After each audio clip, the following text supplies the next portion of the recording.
Hello and welcome everybody. We have Kinga Daradics today, a country manager and a head of a global partnership on Zenitech and a board member of Impact Venture here with us. How are you doing today, Kinga?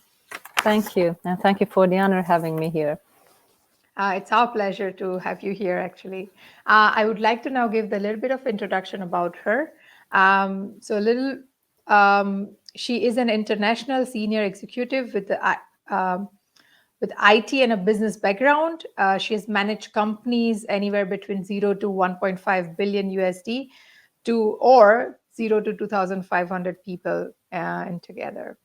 Her leadership was recognized with the several awards, including the Forbes Youngest Most Influential CEO, Romania, Most Admired CEO, Top 100 Romania, or Rising Talent 2014 by the Women's Forum for the Economy and a Society worldwide.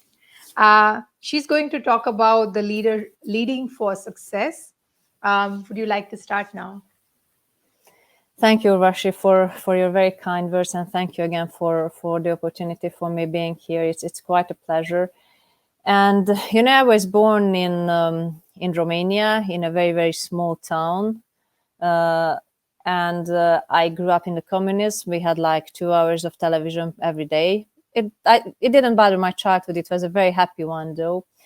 On the other hand, I was preparing, to be a lawyer, and then I ended up in IT, which I cherish to have that chance to do coding, and then I turned to business. So I had quite a bit of things in my life, but definitely I would define myself as a person who is relentlessly looking for finding joy in what she does, and I'm also looking for improve the lives of many, including at my job. And well, my definition of success is be at peace with yourself, and then a lot of things can happen. Be in balance with work, with family, with your health. So I would definitely describe myself as a growth person who wants to do an impact. And I'm really proud of all the achievements. So you must also say that I'm driven by success. Urvashi has said a lot of things about the numbers from my life, but I think in those 15 years of leadership, or 15 years plus of leadership, which I had, the biggest belief which has formed in me, it was that I really believe in people's superpower to improve. Improvement meaning themselves, improvement meaning for their colleagues, to grow people. And if I take the biggest definition of success which I had in business life, probably it was anything related to positive contribution which I could have to grow my colleagues, the positive contributions which I could have even growing several CEOs out of my teams, and that's such a rewarding feeling. I have recently joined Zenitech, so a bit, back to square one in terms of IT. And Zenitech is by DNA an international company founded by 3 founders from the start in 3 countries. In London, where the company is also headquartered today, in Lithuania, and in Romania, and now in Hungary, where I have the honor to be a country manager. But I think what is striking me the most in this company, and it's extremely people-centric and extremely supportive culture, that everyone is there to support the other one. That's not an excuse of not delivering, but it's definitely a great feeling of belongingness. It's a great combination of inspiring people. It's a great combination of incorporating growth, and it's also a great combination of feeling for every single colleague the purpose in what they do, in the contribution to how do we digitalize the clients every day in the client's life.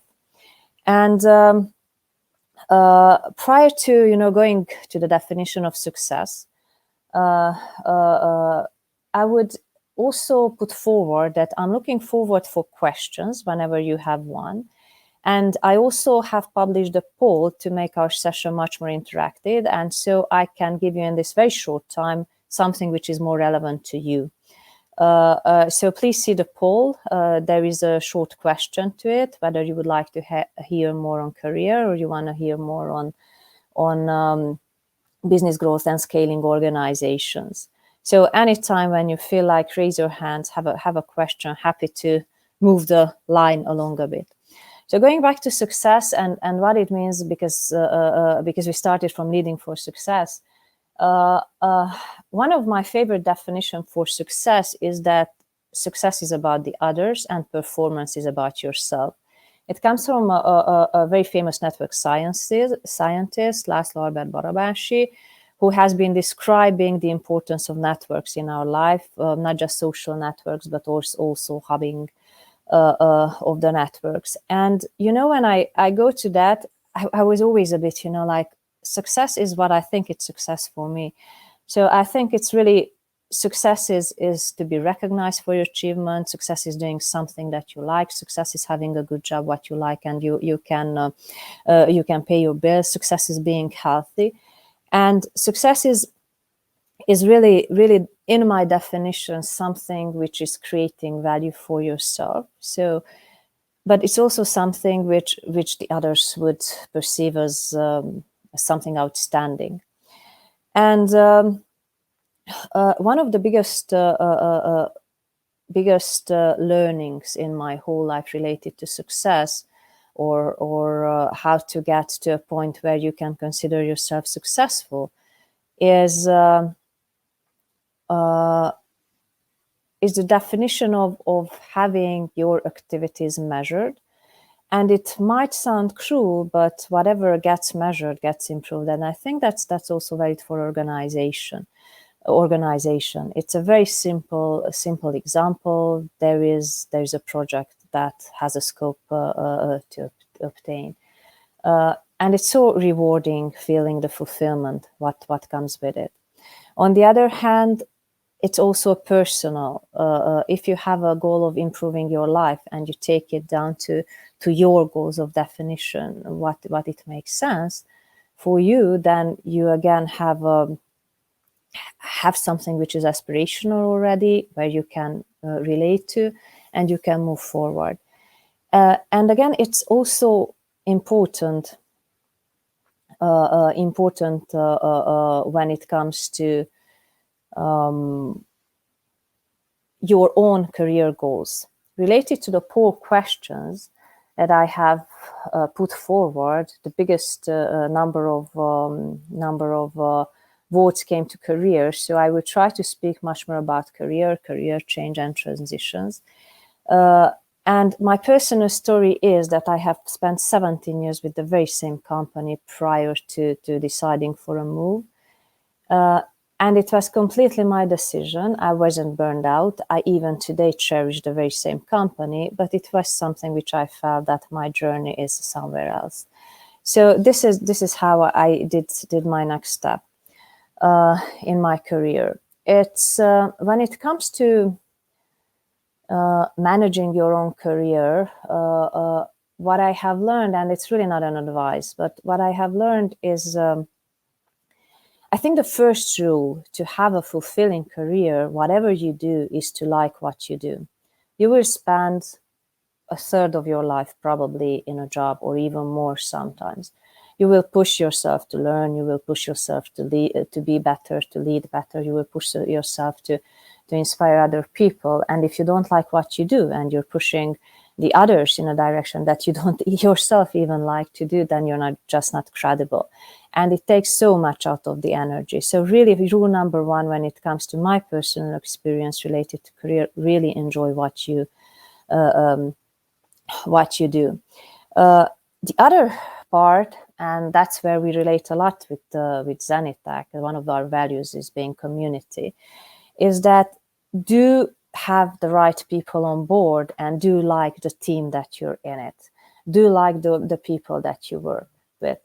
And again, if I go back to the time part of our lives, spending so much time with work, living in a culture, or corporate culture, or a company culture, which is not aligned with our values, it can be challenging from time to time. Spending time with with people that we cannot have a conversation with normally. Again, that stretches our way to it. And the strange thing about that is that those organizations are the most successful where people are aligned, people do work well each other, they collaborate well with each other, they support each other, because what is happening is that there's going to be failures. So there's no perfect company, there's no perfect situations.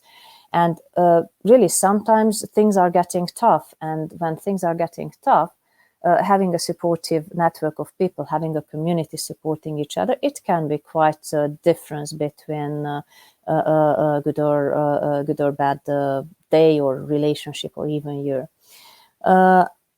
It's when it comes to your own career, and I think that's rule number 3.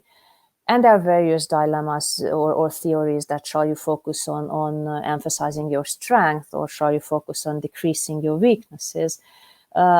In any career move, I think it's important that even if you're considering your weaknesses and even if you're training yourself to overcome those, it's extremely important that you know what are your strengths, and your strengths aligned with the direction where you want to be. And that would be the 4th rule. So it's a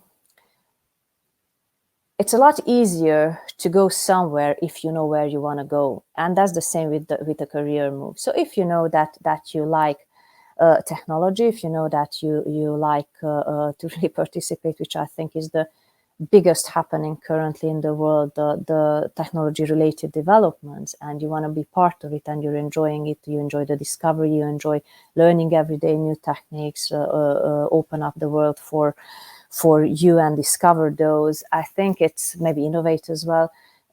It's something which will bring you forward. So if you know the direction which you're going to go, it doesn't really matter what type of road you're going to take. It will mean pretty much that your aim and your inspiration will get you closer to that goal and direction. And the 5th rule, and I think it goes for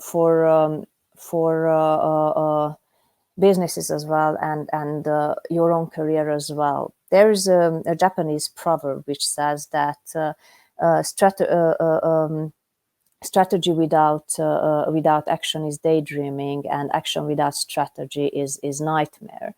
That's pretty much valid for your career as well. If you have a vision where you want to go with your career, then it's a lot easier to prepare you for your own journey. Sometimes this journey means to prepare professionally. Sometimes this journey means to prepare personally. For instance, the typical journey, which I think it's much more personal journey than professional, is when you are going to start leading your own team, or when you're going to get to a different type of complexity of working with people. Because I really consider that it's the most rewarding of everything that I have done in my life, to really have the honor to work with people. But on the other hand, I also could see that it's something that's there's no recipe for that in many ways. So let me stop a bit here, and if I might just jump to a few questions, as I see some coming. So I do have from Mahmoud Sulaiman the question: speaking of the community and culture, what would you say emerged within Zenitech or became stronger during this global crisis or changes? So first and foremost, joining recently Zenitech, like in 1 month or so, which was striking for me, and also comparing with other industries and other companies, it was the trust which came from this community, and which enabled, how can I say, no change community when it came to moving to remote work. So I'm typically an office person. So if you would ask me whether I would prefer to sit in an office or sit at home, probably I would choose the office at least 51%. But it's also crystal clear that there are situations when the remoteness and the flexibility are much more valuable than a common place where we could meet. So I think one of the strengths of Zenitech was really doing this line very easily, or this transformation very easily from what it meant community in the office, but transferring that trust and the community feeling to the online area and the online arena talking to people. And you can feel these also in the Zoom calls. You can feel that also in any other intervention or connection there is among us. The other question, and let me just go below. I have a question from Pavan Kumar. Any opportunities for strategic consulting, advisory, GTM strategy, sales enablement? The short answer is yes. We do have a lot of openings published either on our LinkedIn page or either on our website. So you can find there mentioned the typology of the jobs, but also is you have also some jobs which are fully remote. So it can happen that that it's not even needed to be in one of those locations, exactly for the reasons which I told you previously related to the cultures. Zenitech is pretty much a community of advisors related to consultancy part. So we do have a digital consultancy practice, and it's also a technology people's community. So it's a tech community when it comes of various types. When it comes, to the technology, I think the best comparison which comes to my mind is like building a house. When you build a house, you need certain people. You need a plumber, you need an electrician, you need that's what's describing our life at Zenitech as well. So we see IT fully, and that means really from coding to QA testing, being that automated or manual. We see that through Scrum and Agile. We see that through project management, and we see really the full stack of whatever means to create a better solution for the customer at the end of the day. It could imply process engineering. It could imply digital transformation, really the software part, or then the operation part. So from that perspective, it's quite wide what we can offer.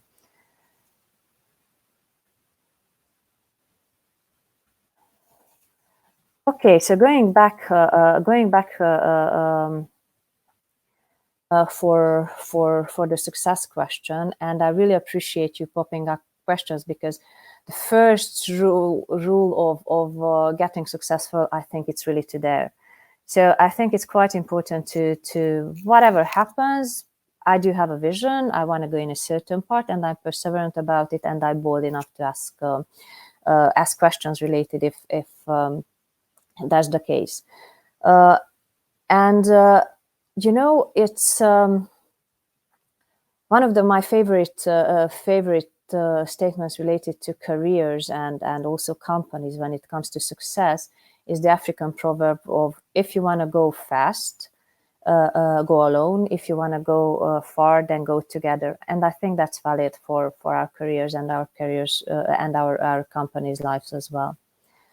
Thank you so much for being with me. And I will end my presentation here, but if we have a few more minutes for the Q&A, happy to answer.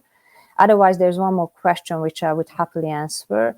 Currently, we don't have HR domain openings, but I will tell you a short example to that. A few weeks ago, I was discussing with someone who was a great person, and we are looking for great personalities when we do hire people who share our values.